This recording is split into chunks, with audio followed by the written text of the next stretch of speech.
If you lose the security of property, it is deeply anti-human. And of course, you lose your autonomy, your liberty, your agency to resist the powers that be. The only way to stop all these threats against humanity is to stop the funding. And it is the central banks that are behind this, that are controlled by a tiny group of people. What we really need is to repeal the Federal Reserve Act. How can we run from this? How can we hide? And my answer to them is you can't. This has been implemented comprehensively. So what we need is for people to face up to this. This is the first time a state legislature has ever pushed back against the banking lobby. So this is historic. The states have the right under the Constitution to issue a coin.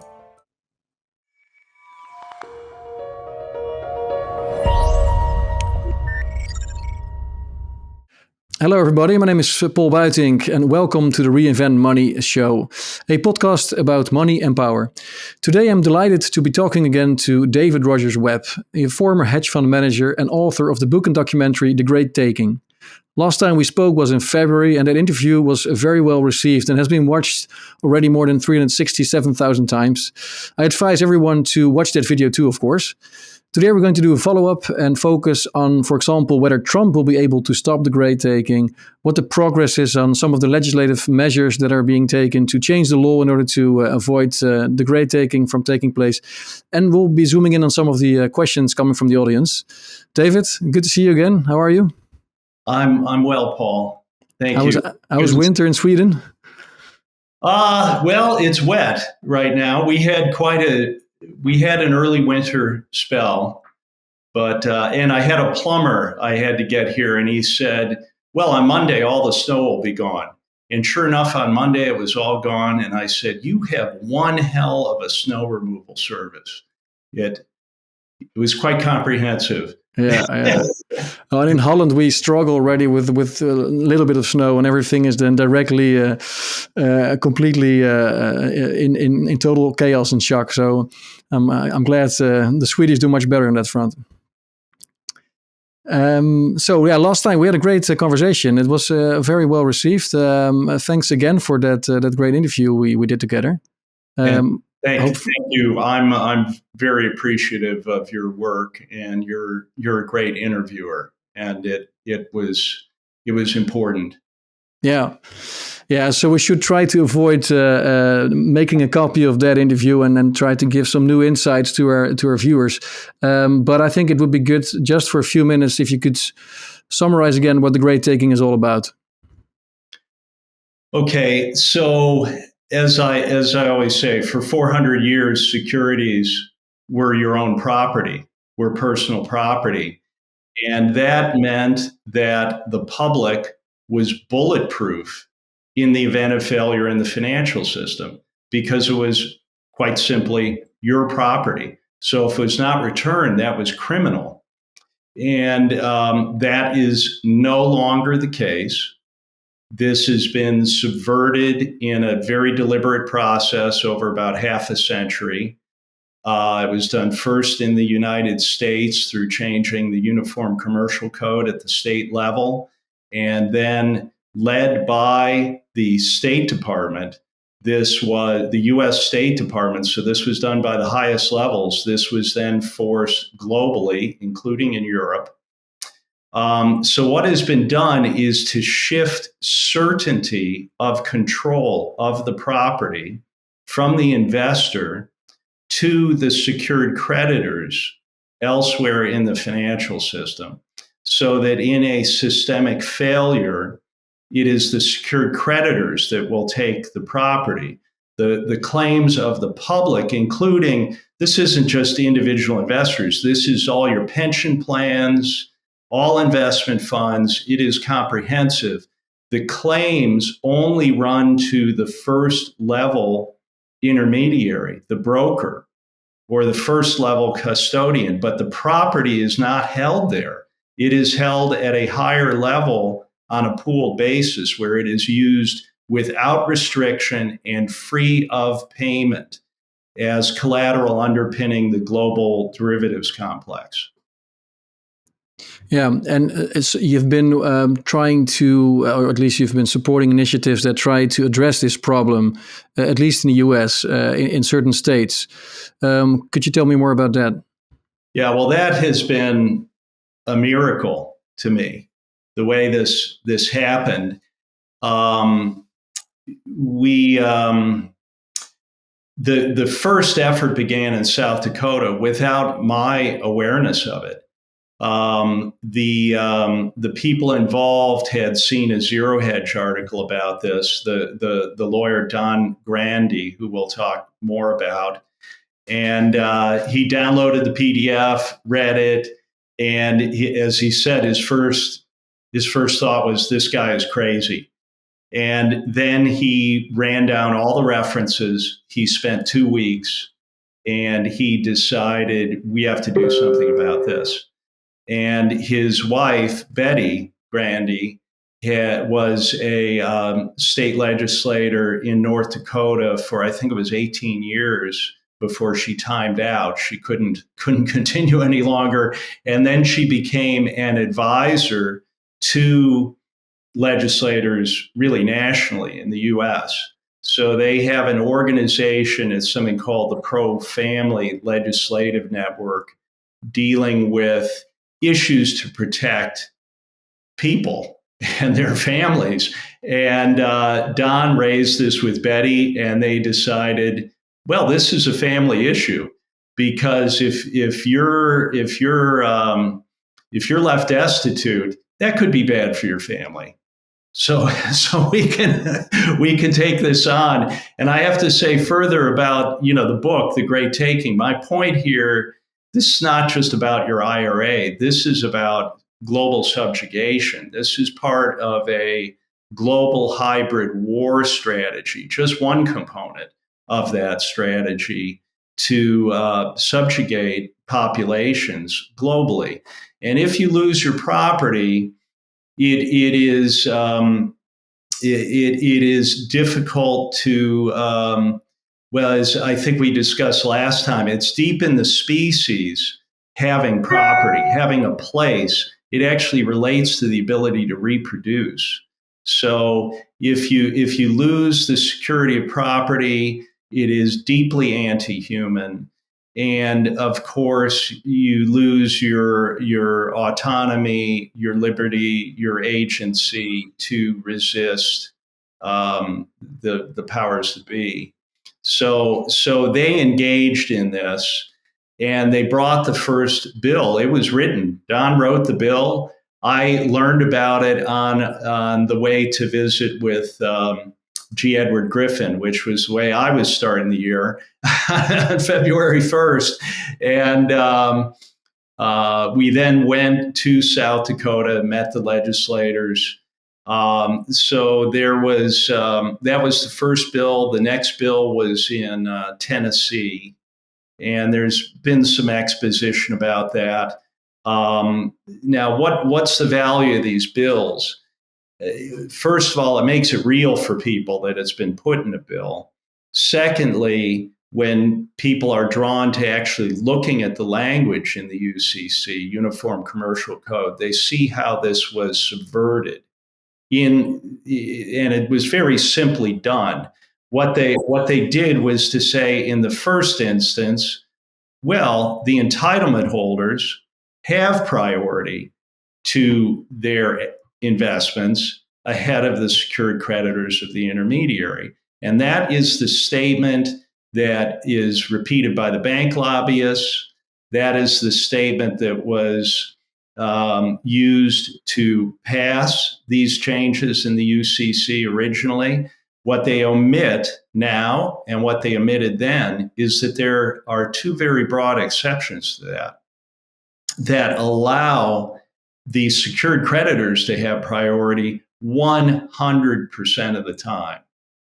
And that is simply that in the first instance, if the secured creditor has control, the secured creditor has priority. Now, control is a concept from bankruptcy law, but it basically means the ability to sell, to act on the asset, to sell it. And in this indirect holding system, you should know you do not have control. That's what has been achieved through this. It doesn't reside with you. It is elsewhere in the system all the time. The second exception is if it's a secured creditor of a clearing entity. Those secured creditors have priority all the time. Well, what are clearing entities? Lehman Brothers was a clearing entity. Goldman Sachs is a clearing entity. And all of the central clearing counterparties that house the derivatives complex are clearing entities. So all of the secured creditors behind those entities have priority all the time. So first instance, bringing the bill. Second instance, exposing directly in the bill how this was done. Then the third thing is the response of the banking lobby, which is very aggressive. They send their big guns very seriously to oppose us in this. Then the fourth thing is that they cannot refute this. Absolutely cannot refute this. But they try to. What was their response like? Well, they have 2 points. The first is they say there has been no change in property rights, which is just manifestly false. They seem to believe that if, as we've seen elsewhere, if they just repeat something over and over again, people accept it.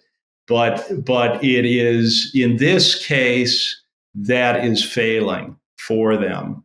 And so it's not just the bank lobbyists that showed up, it's also the Uniform Law Commission that was behind, that is behind making the changes, that in their written response, that it does not hold up under scrutiny. Now, I'm going to use a bad word. They are just flat out lying. These are lies. The second thing, in addition to saying there's been no change in property rights, they say, well, this language is about having margin accounts, people being able to use their property for margin accounts. And if you make this change, people won't be able to have margin accounts. And it's really just a silly statement, because in the code itself, you see this is about secured creditors of the intermediaries, not of the client. These are not creditors of the clients. And margin accounts existed for many, many decades, a century, prior to these changes to the Uniform Commercial Code. So it's and when you just think of it, if the customer actually has a solid claim to their own property, obviously they can borrow with that because they have control of the collateral. Yeah. And then what's the next step? Because as a non-American, for me, sometimes it's difficult to understand these state processes. So the bank lobby, they gave their response, and then there's a uniform law commission. They gave their input, and who's now going to decide what in the next round? So in South Dakota, the way they've stopped the process, in South Dakota, they really did it through control of the leadership in the House to prevent the hearing of the bill. It was overridden. There were so many legislators supporting this that was overridden. They forced it onto the floor of the House, and then they prevented discussion of it a second time. They said this was heard in committee. Stop wasting the people's business. We're not going to allow this to be discussed. So it can be subverted from the leadership level. In Tennessee, it was really breathtaking. There was a House subcommittee hearing. Don Grandy and I were there testifying, and that the bill was passed 6-1. Tennessee is a Republican-leaning state very strongly, but one of the major people questioning Andrew Guggenheim, who was sent by the Securities Industry Financial Markets Association. He is counsel for that organization. One of the main people questioning him was the head of the Black Caucus and Democrat in the state. And then they accelerated the Senate hearing to the next day. They did not have to have that. It wasn't scheduled so that Don and I could both be there. And in that hearing the next day, it was passed unanimously. So for example, the Republican Senate Majority Leader voted for this. So the day before, the Democratic chairman of the Black Caucus voted for this. And Betty Grandy leaned forward to me and she said, this now has national implications because it's clearly a bipartisan issue like nothing else. So that's good news then. Well, it was very powerful, but that, let's say the exposition continues. What we're doing through this is making these people, the banking lobby, show who they are and what they're really about. So what the way they then, it had to clear the full House committee the following week. And Don and I stayed to see that through because it was so important. And we went around and met with every member of that committee, and that we had tremendous support from people. I think the thing to say about representatives at the state level, they are not, they are regular people. They're not paid much of anything to do this. They work regular jobs. They don't have a staff. They are not controlled the way people are at the federal level. They're not in somebody's pocket. And so we found that these are real people who are there for the right reasons. And it was very moving to me to see that. And so we had tremendous positive energy. But on the second day of going around to the representatives, something had changed. And we eventually figured out that the banking lobby had threatened the treasurer of the state. Okay. And how did you find out that? The state, with the withdrawal of financial services from the state if the bill was passed. And the treasurer, and I think he's a good man, but he was threatened. And he has a big responsibility to the state. So I don't fault him. He was threatened with this. And he had to say, look, I don't know if I can go forward with this, or we should go forward with this until we understand what's happening here. And then the following day, under testimony, the banking lobbyists on camera threatened the state, said, if you do this, no financial service firm will do business in the state, and they won't do business with any other financial service firm that does business in the state.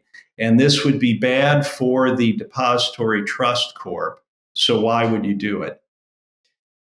Now, so all of this is just incredible exposition, really. There's a process we're in. And I think it's important for people to realize that the passing of the bill in the subcommittee in the Senate, these are unprecedented things. This is the first time a state legislature has ever pushed back against the banking lobby. So this is historic. But then they were threatened, and what they did was to say we have to have a summer study to understand this better. Now I have to say the summer study was not allowed to happen.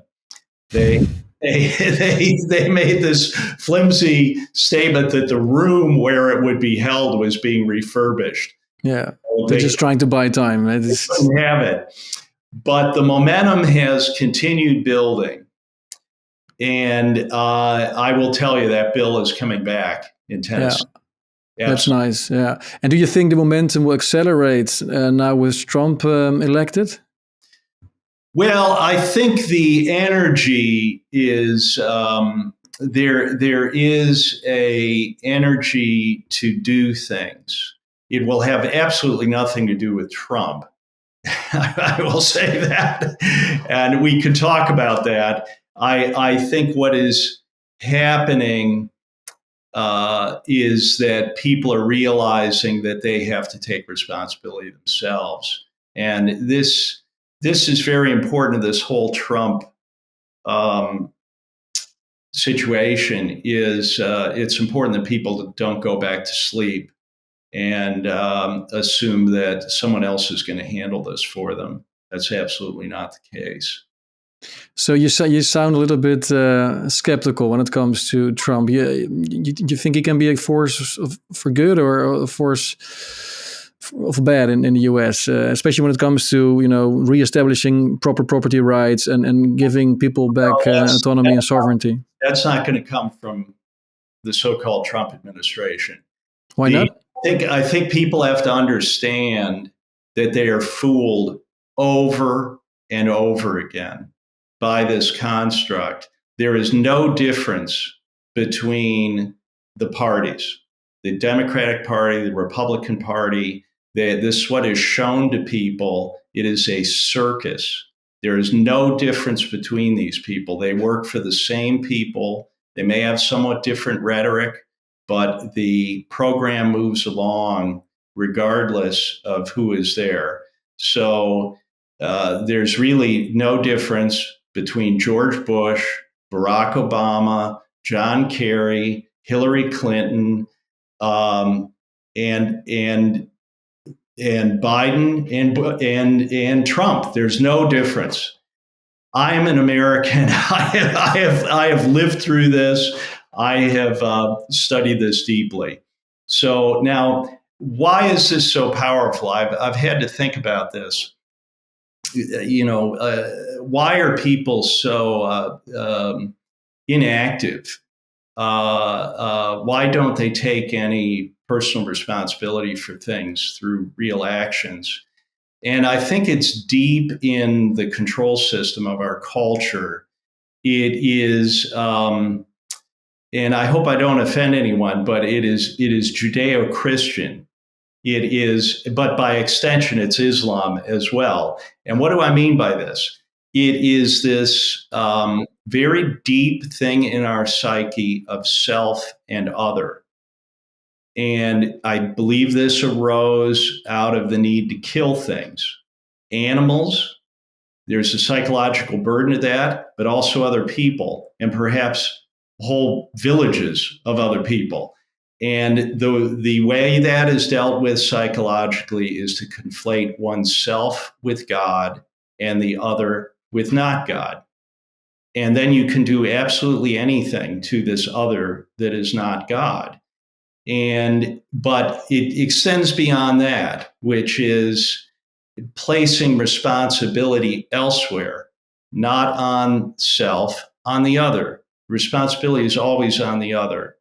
And it's like a narcotic that people hit over and over again, especially if they're stressed, especially if they're being overwhelmed with everything in the news cycle, is the responsibility, the blame has to be placed somewhere else. So they do it in terms of their whole worldview, their architecture of everything. They do it with habitually in all their relationships. And to point out, people think, well, how could it be otherwise? And I would say, imagine a person 10,000 years ago, Neolithic person. Do you think they ever could have imagined that they could put the responsibility on someone else? So, no, you can't survive in that way. So this is a feature of civilization. And it is, of course, how organizations work, how companies work, how political organizations work. People survive in those organizations by putting the responsibility elsewhere, not on themselves. So it's kind of a psychological benefit of being part of a group. Now, so that's what the Trump regime represents, is another cycle of people putting the responsibility elsewhere, thinking this is going to be handled so I don't have to do anything. And it is, meanwhile, the program will just move ahead. Trump is in place to execute the World Economic Forum agenda by 2030. This is no accident, and Biden and Kamala Harris were straw dogs. They were set up to be, they're like character actors, to be as weak and horrible as possible in order to provide a foil for this. And but even within that, there is a hopefulness and energy that is people are feeling. So that has to be purposed properly. And so I as part of this, I want to be more hopeful about what I'm saying here. I think there are a lot of people that are not going back to sleep. They're wary now, and they're watching closely, and they're noting that there are a lot of things that are not changing here. And so in just a couple of weeks ago, I was in Dallas for this meeting of the Pro-Family Legislative Network. We met with, I think it was 183 state legislators, all in one room. And I have to say that these people understand their personal agency across the board. They know that things get done by their doing these things. So, sure, they're hopeful about the national level, but they're not waiting for that. And so we had a tremendous response from these people. And it's given me great hope. You see, the other part of this is people are drawn into watching this circus at the national level, the federal level, which is completely controlled. All those people are bought and paid for. The Senate, the Congress, and the presidency, all the people that you were shown in the media. And it is only the only hope for the U.S., and I would say for the entire world, is at the state level in the United States. That's the agency at that level has to be recovered. And that is the purpose of what we're doing here, in addition to recovering priority to property. It is something to begin. It is rightly focused on who the real enemy is, that is the author of all the threats against us. Why is that? Because they're all being funded. The only way to stop all these threats against humanity is to stop the funding. And it is the central banks that are behind this, that are controlled by a tiny group of people. So this is rightly focused. We have to understand it's a war strategy to create manifold threats so that people don't know what threat to focus on. And they take, if you take one threat at a time, you will never succeed. You have to understand where the center of the threat is, and attack that. And so by the states focusing rightly on this and opposing the banking lobby, then we're getting somewhere. And then the states can move on to what we really need is to repeal the Federal Reserve Act, which sounds unbelievable. How could that happen? But it was easily put in place quietly without anyone paying attention. What you need is for the states to be control of the state to be taken back, and to have clean elections. Throw out the voting machines so they can't be rigged. If need be, recall the representatives from the Congress, from the Senate, I'm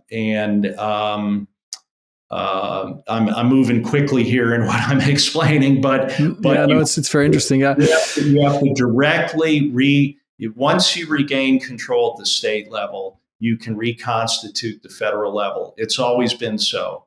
Yeah. That's the only way to do it. That's the way the government was designed. That is what has been subverted. But do you still need the federal government at all then, David? Because if you think about it, and you want, for example, to do away with the Federal Reserve, a bit like what Ron Paul has been saying for all these decades, and the Fed, and most of the things can be organized on the state level, right? I mean, it's something in Europe where you're also based in Europe, of course, and I really question the European Union, and I also believe we as individual nation states in Europe need to take matters into our own hands again. But would the same principle apply then to the US, and should states break away? Or well, I think as you sent me something before the interview about the gold-based transaction system in Texas. Yeah, they're proposing a bill there too. Yeah. That's also being discussed in other states. And that is brilliant because the states have the right under the Constitution to issue coin.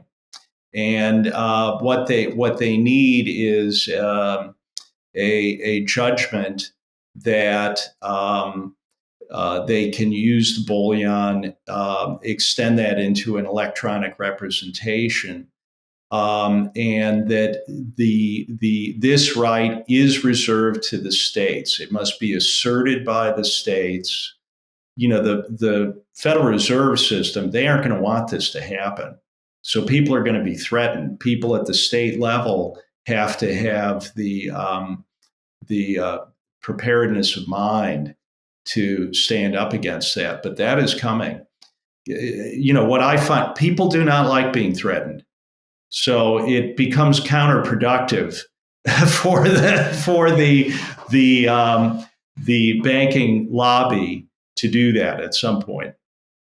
Yeah, but it's also like, especially if you're only in two states active at the moment, and in South Dakota they're being threatened, and I can easily understand why they would pull back. But if you're working on this in dozens of states at the same time, I mean, these banks cannot threaten all these states at the same time. So then you form strength, and then you could possibly beat that lobby. Yeah, I will say to people, it's incredible what has happened in the last year, just a miracle, because I think are likely to have action on this in 10 states. Serious discussions, preparations now, and discussions. There have been discussions with more than 20 states, people in more than 20 states. Now you're getting to the point where within the next year, this could affect upwards of half the country. And this is why the hopefulness, while I think that Trump is a fraud, under the umbrella of this, it is releasing this energy that can be acted upon rightly at the state level. And then to answer my earlier question, is there a need for a federal government at all, in your view? Oh, I mean, look, the founding fathers were just brilliant. We've been led to believe that they were a bunch of self-serving people. They were brilliant guys who sacrificed everything to do what they did. And this has been they've been denigrated, and we have to. It's been subverted. Our knowledge of the history of this, and we have to go back and recover it. and the system of checks and balances between the branches at the federal level, but also the power of the states. It is the way to. There's this penchant for totalitarianism that never stops. So we have to have a mechanism to defend ourselves from that. Yeah, at least go back in time and try to reverse some of the steps that have been taken over in the past few decades. And the same applies to Europe. But if we at least could go back and give back power to the individual states rather than consolidating power on a federal level, that would be the right approach, the right direction. But well, I think the EU is just horrible. There's nothing good about the EU level. I agree with that. That is just a mechanism for totalitarian control in Europe.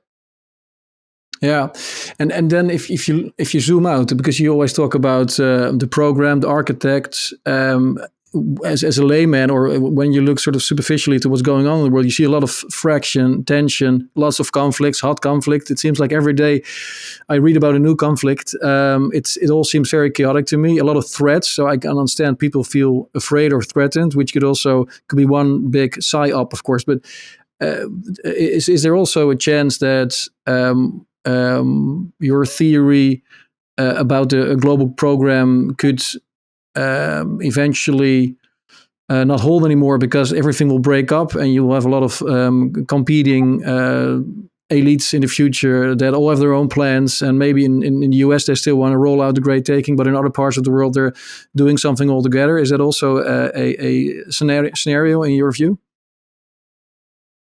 Well, we're dealing with a totalitarian plan that has been running for more than a century.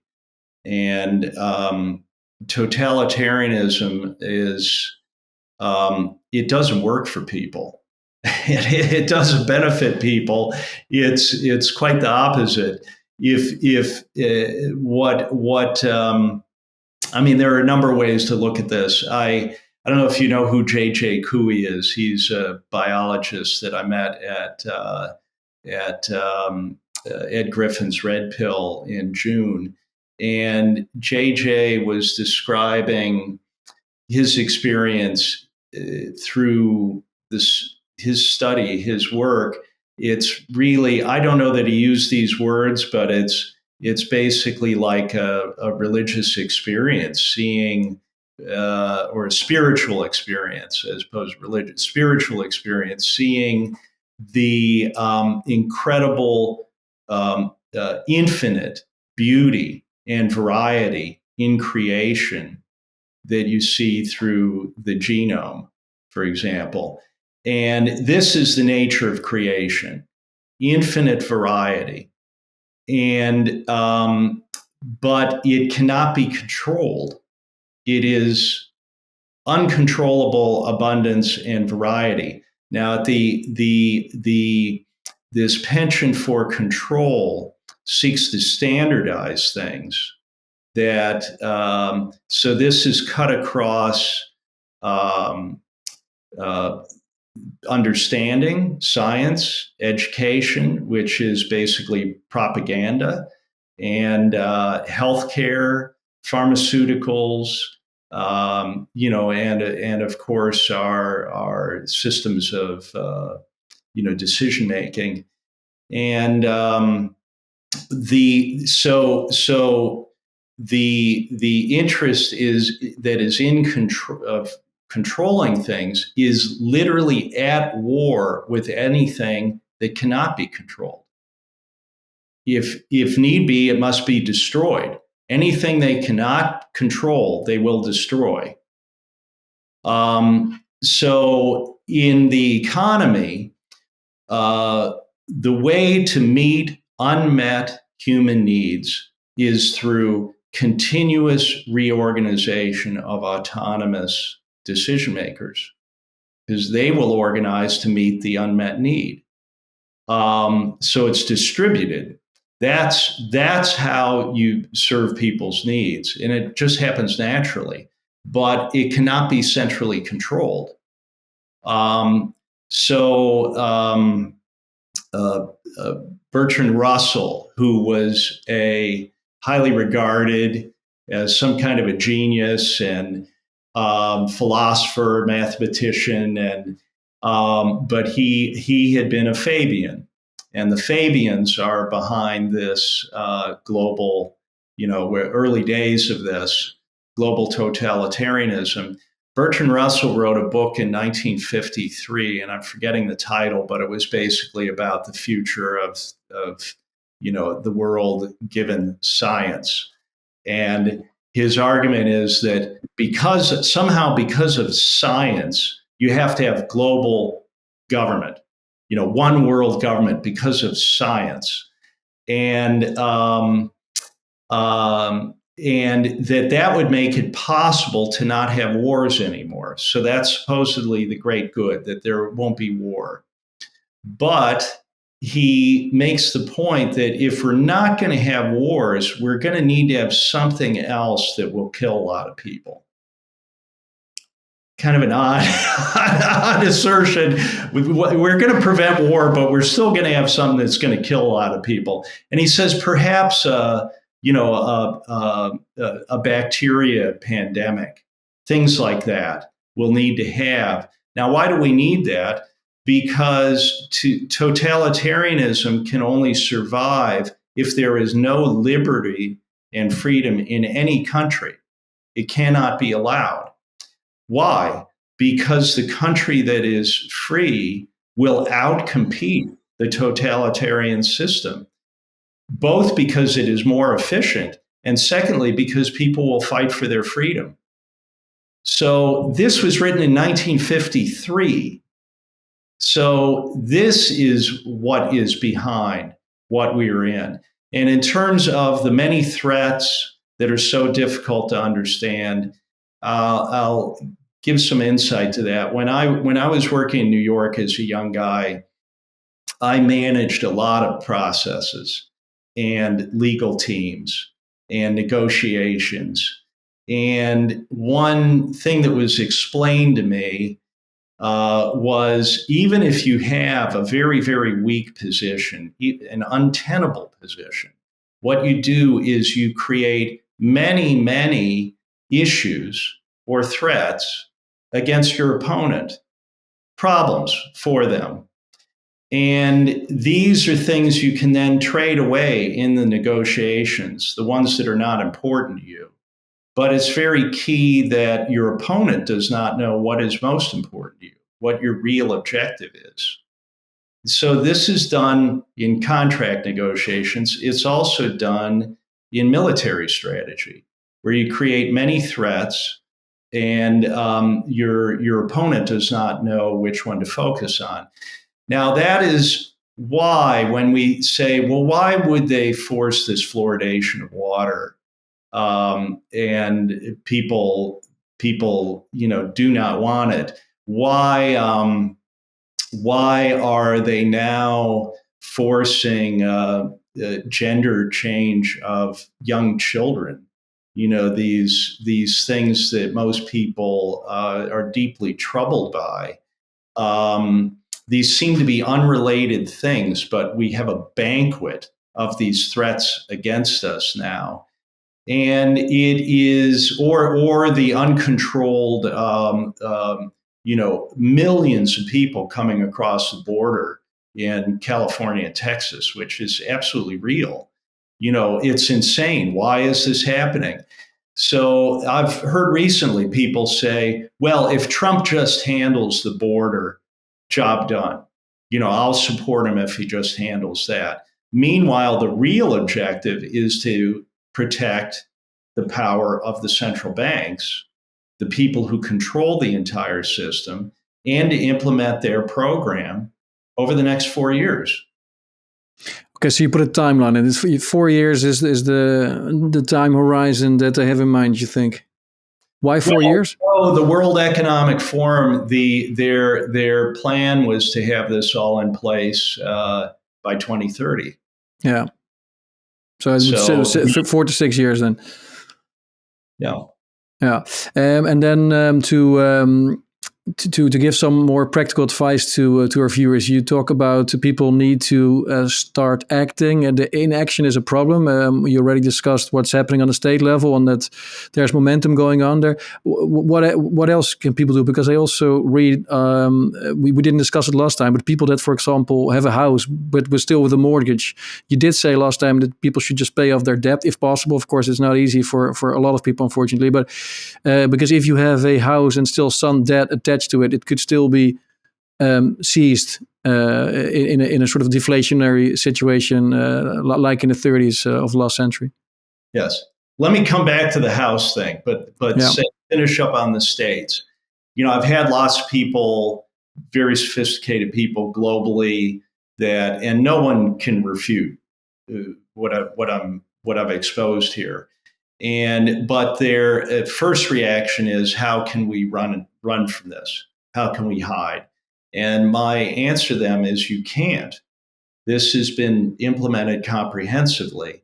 So what we need is for people to face up to this, to take action to stop it. So this is the important thing I'm saying.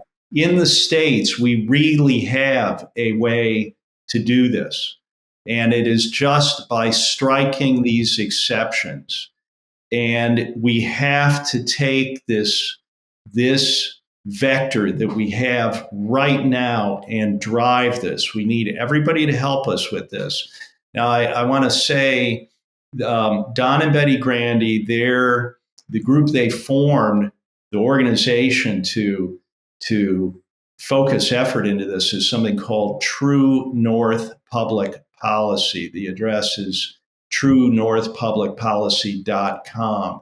Now that's TRU, there's no E, TRU North Public Policy. I'll put it in the show notes as well. We need people to donate to support them.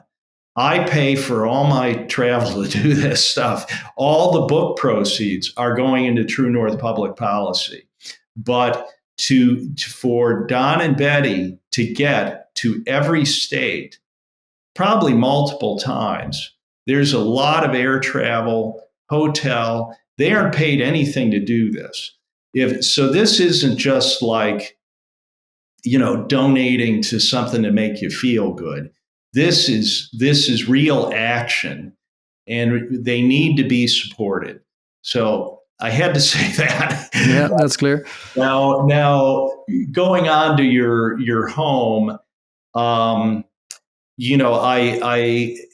said, there are lots of people that to try to get out of debt, they might destroy their happiness and their families and their marriage, the happiness of their children. And if that's the case, just sit tight, because lots of people are in debt. The main thing is we're in a war, and you have to get through these next few years. And so if you're in a situation where you have the support of people around you, maybe that's the answer. But there are people I know that have sold their homes just to get completely out of debt, and they buy a smaller place with cash, or they move out into the countryside. If your spouse is on board with that, maybe that's something to do. And then you look to your physical reality to get through this time. We're being threatened, including here in Sweden. They sent this pamphlet around to all households to prepare for war. Yeah. Yeah. They're promising it. Yeah, it's also in Holland every day now. We read messages and articles about how individual households and companies need to prepare for war. So it's and a lot of people also, of course, they say also in the comments of previous video, just buy Bitcoin and store it yourself, not an exchange. Is that a way to protect yourself? Well, I think you want to eliminate intermediaries in every. You want to hold things directly, whatever it is. Yeah. And I would, sure, people can have some Bitcoin, but they certainly shouldn't have everything in Bitcoin. And it's important to diversify in ways that you haven't thought of before. It's not a matter of diversifying in your financial assets, because those are all subject to this monolithic risk at this point. You might have something in the financial markets, but you could lose that if we aren't able to stop this. Yeah, diversify your skills as well, right? Make sure that you're anti-fragile and can handle all sorts of situations. Yes. Yeah. Well, thanks again, David. People can still, of course, go to thegreattaking.com to download the book for free and to also watch the documentary. I also read something about a film that's upcoming. Could you tell me a bit more about that?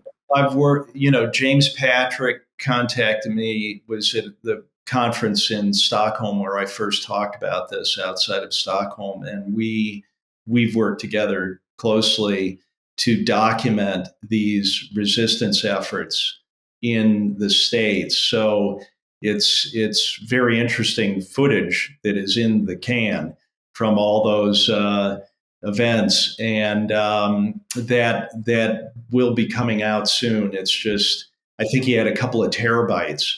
Oh, wow. Okay.